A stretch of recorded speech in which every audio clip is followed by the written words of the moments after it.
ओम शांति। 19 मार्च 2025 के ईश्वरीय महावाक्य। पहले सुनते हैं मुरली के मुख्य पॉइंट्स। बाबा ने कहा, अभी तुम जीते जी मरे हुए हो, क्योंकि देह भान को छोड़ दिया तो बाकी रही आत्मा। इसलिए बाप का फरमान है, जीते जी अपने को आत्मा समझो और परम पिता परमात्मा के साथ योग लगाओ तो आत्मा पवित्र हो जाएगी।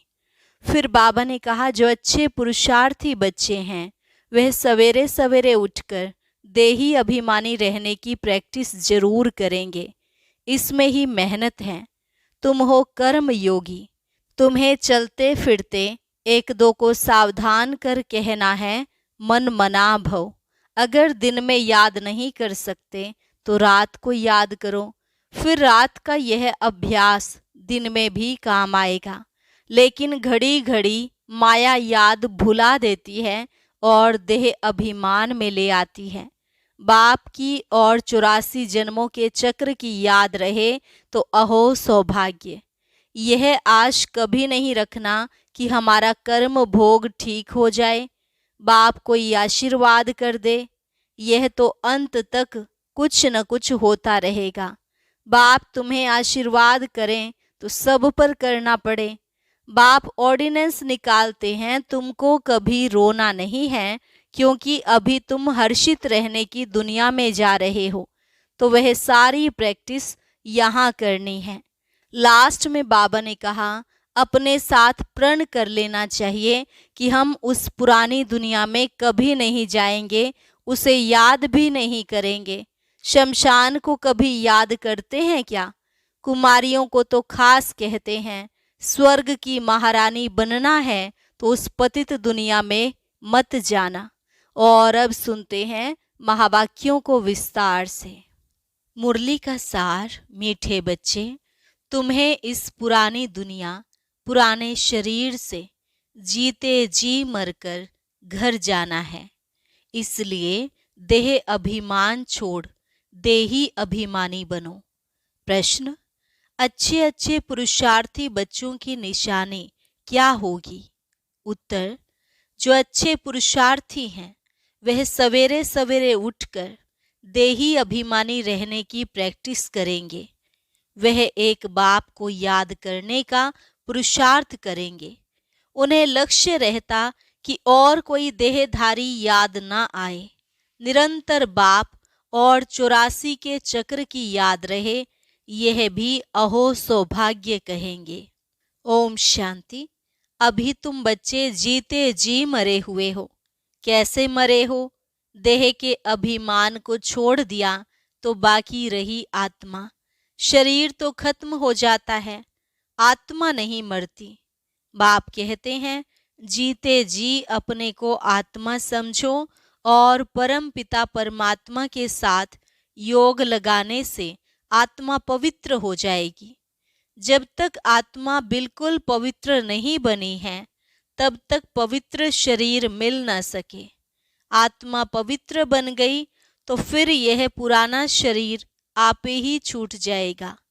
जैसे सर्प की खल ऑटोमेटिकली छूट जाती है, उनसे ममत्व मिट जाता है। वह जानता है हमको नई खाल मिलती है, पुरानी उतर जाएगी। हर एक को अपनी अपनी बुद्धि तो होती है ना। अभी तुम बच्चे समझते हो, हम जीते जी इस पुरानी दुनिया से, पुराने शरीर से मर चुके हैं। फिर तुम आत्माएं भी शरीर छोड़ कहाँ जाएंगी? अपने घर। पहले पहले तो यह पक्का याद करना है, हम आत्मा हैं, शरीर नहीं। आत्मा कहती है, बाबा हम आपके हो चुके, जीते जी मर चुके हैं। अब आत्मा को फरमान मिला हुआ है कि मुझ बाप को याद करो तो तुम तमो प्रधान से सतो प्रधान बन जाएंगे। यह याद का अभ्यास पक्का चाहिए। आत्मा कहती है, बाबा आप आए हैं तो हम आपके ही बनेंगे। आत्मा मेल है, न कि फीमेल। हमेशा कहते हैं हम भाई भाई हैं, ऐसे थोड़े ही कहते हम सब सिस्टर्स हैं। सब बच्चे हैं, सब बच्चों को वर्षा मिलना है। अगर अपने को बच्ची कहेंगे तो वर्षा कैसे मिलेगा? आत्माएं सब भाई भाई हैं। बाप सबको कहते हैं, रूहानी बच्चों मुझे याद करो। आत्मा कितनी छोटी है। यह है बहुत महीन समझने की बातें। बच्चों को याद ठहरती नहीं है। सन्यासी लोग दृष्टांत देते हैं, मैं भैंस हूँ, ऐसे कहने से फिर भैंस बन जाते हैं। अब वास्तव में भैंस कोई बनते थोड़े ही हैं। बाप तो कहते हैं अपने को आत्मा समझो। यह आत्मा और परमात्मा का ज्ञान तो कोई को है नहीं, इसलिए ऐसी ऐसी बातें कह देते हैं। अब तुमको देही अभिमानी बनना है। हम आत्मा हैं, यह पुराना शरीर छोड़ हमको जाए नया लेना है। मनुष्य मुख से कहते भी हैं कि आत्मा स्टार है, भ्रिकुटी के बीच में रहती है। फिर कह देते अंगूठे मिसल है। अब सितारा कहाँ, अंगूठा कहाँ, और फिर मिट्टी के सालिग्राम बैठ बनाते हैं। इतनी बड़ी आत्मा तो हो नहीं सकती। मनुष्य देह अभिमानी है ना, तो बनाते भी मोटे रूप में है। यह तो बड़ी सूक्ष्म महीनता की बातें हैं। भक्ति भी मनुष्य एकांत में कोठी में बैठ करते हैं। तुमको तो गृहस्थ व्यवहार में, धंधे आदि में रहते हुए बुद्धि में यह पक्का करना है, हम आत्मा हैं। बाप कहते हैं मैं तुम्हारा बाप भी इतनी छोटी बिंदु हूँ। ऐसे नहीं कि मैं बड़ा हूँ, मेरे में सारा ज्ञान है। आत्मा और परमात्मा दोनों एक जैसे ही हैं, सिर्फ उनको सुप्रीम कहा जाता है। यह ड्रामा में नूंद है। बाप कहते हैं मैं तो अमर हूँ। मैं अमर ना होता तो तुमको पावन कैसे बनाऊं, तुमको स्वीट चिल्ड्रन कैसे कहूं?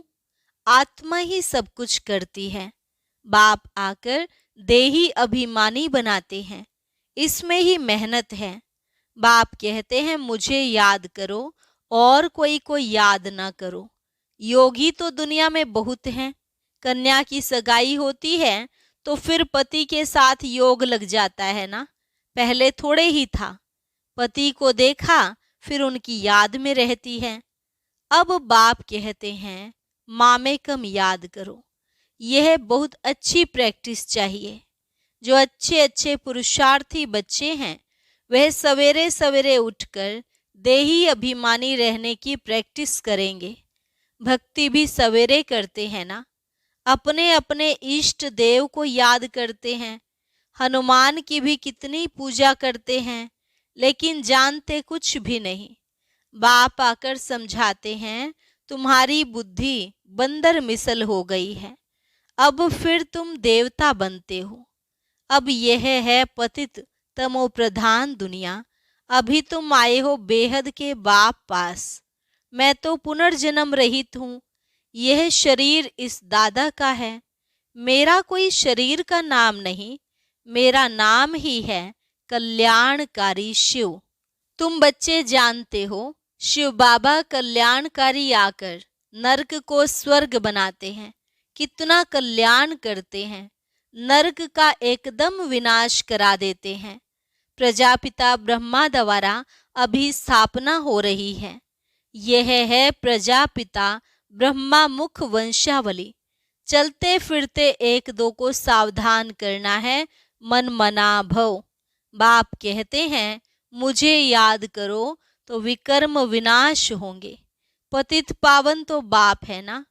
उन्होंने भूल से भगवानुवाच के बदले श्री कृष्ण भगवानुवाच लिख दिया है।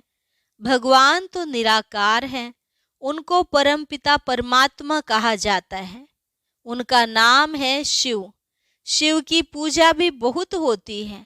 शिव काशी कहते रहते हैं। भक्ति मार्ग में अनेक प्रकार के नाम रख दिए हैं। कमाई के लिए अनेक मंदिर बनाए हैं। असली नाम है शिव। फिर सोमनाथ रखा है। सोमनाथ सोम रस पिलाते हैं, ज्ञान धन देते हैं। फिर जब पुजारी बनते हैं तो कितना खर्चा करते हैं उनके मंदिर बनाने पर। क्योंकि सोमरस दिया है ना। सोमनाथ के साथ सोमनाथिनी भी होगी। यथा राजा रानी तथा प्रजा सब सोमनाथ सोमनाथिनी हैं। तुम सोनी दुनिया में जाते हो, वहां सोने की ईंटें होती हैं, नहीं तो दीवारें आदि कैसे बने। बहुत सोना होता है, इसलिए उसको सोने की दुनिया कहा जाता है। यह है लोहे पत्थरों की दुनिया। स्वर्ग का नाम सुनकर ही मुख पानी हो जाता है। विष्णु के दो रूप लक्ष्मी नारायण अलग अलग बनेंगे ना। तुम विष्णुपुरी के मालिक बनते हो, अभी तुम हो रावणपुरी में। तो अब बाप कहते हैं, सिर्फ अपने को आत्मा समझ मुझ बाप को याद करो।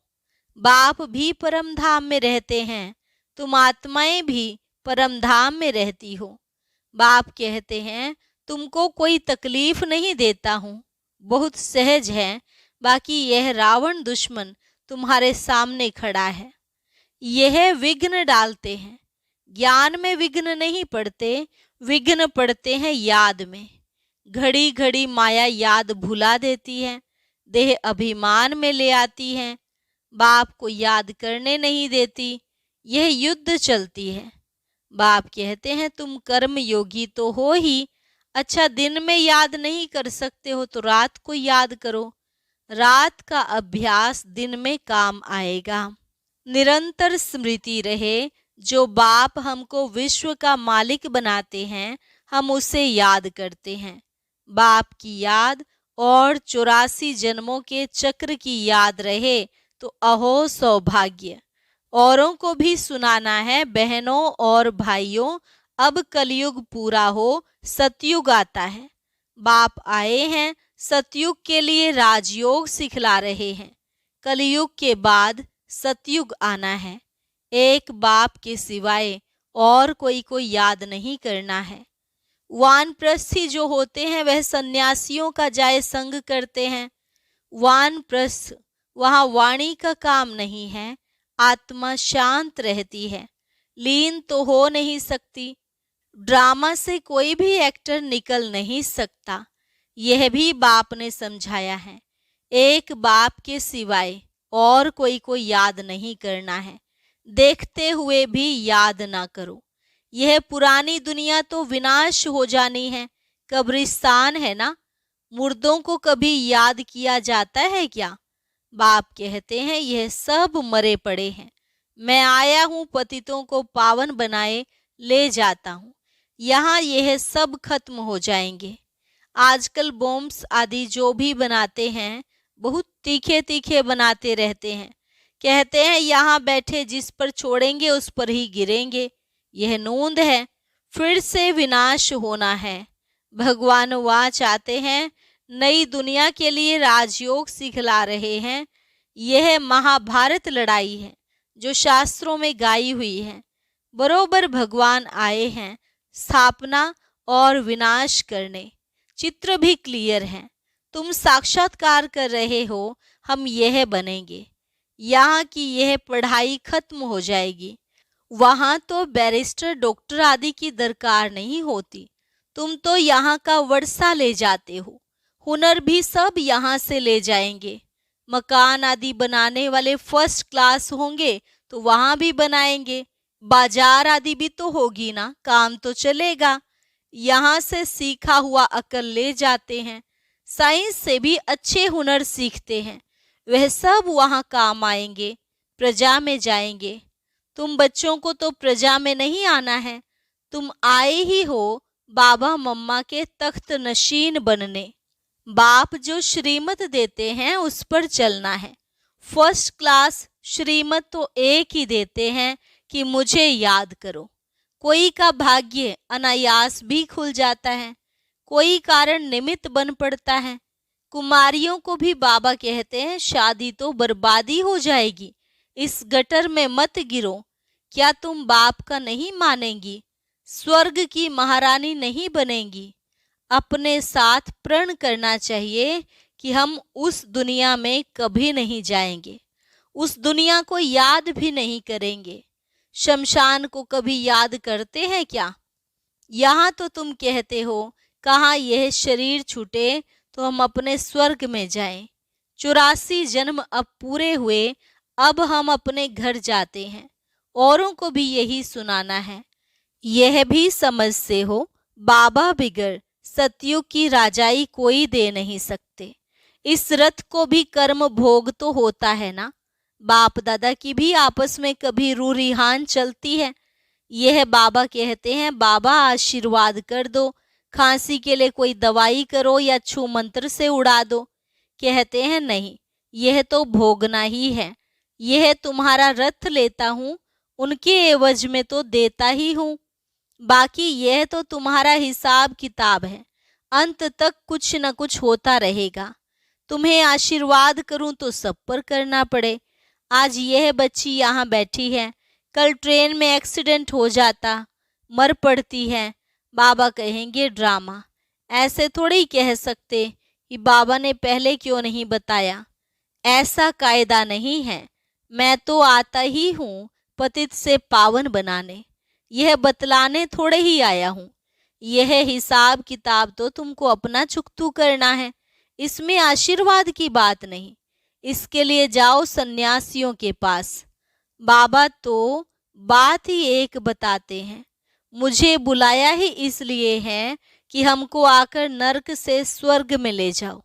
गाते भी हैं पतित पावन सीताराम, परंतु अर्थ उल्टा निकाल दिया है। फिर राम की बैठ महिमा करते रघुपति राघव राजा राम। बाप कहते हैं, इस भक्ति मार्ग में तुमने कितने पैसे गंवाए हैं।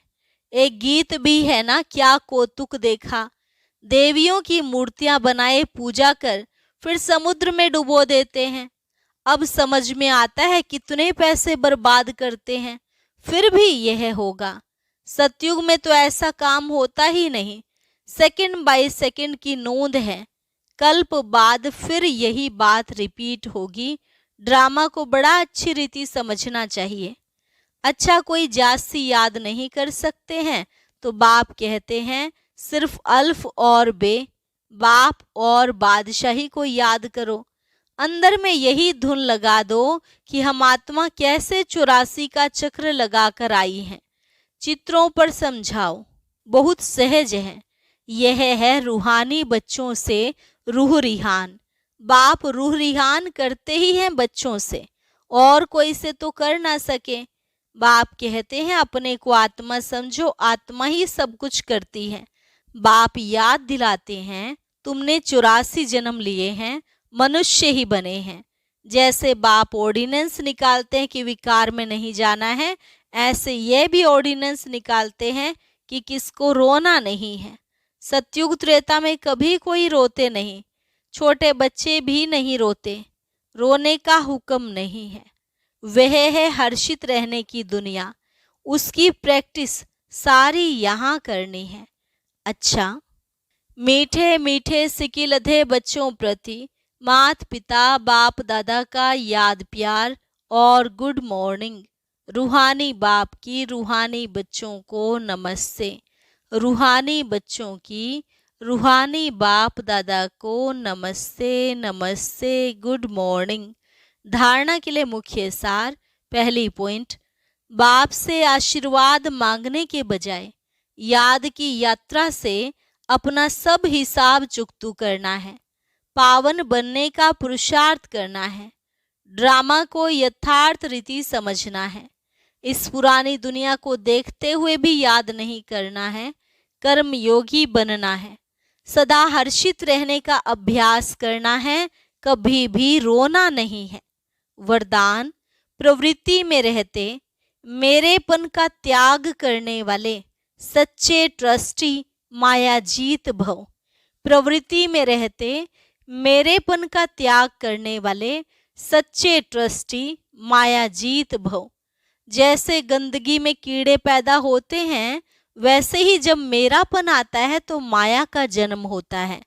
मायाजीत बनने का सहज तरीका है, स्वयं को सदा ट्रस्टी समझो। ब्रह्मा कुमार माना ट्रस्टी। ट्रस्टी की किसी में भी अटैचमेंट नहीं होती, क्योंकि उसमें मेरापन नहीं होता। गृहस्थी समझेंगे तो माया आएगी और ट्रस्टी समझेंगे तो माया भाग जाएगी। इसलिए न्यारे होकर फिर प्रवृत्ति के कार्य में आओ तो माया प्रूफ रहेंगे।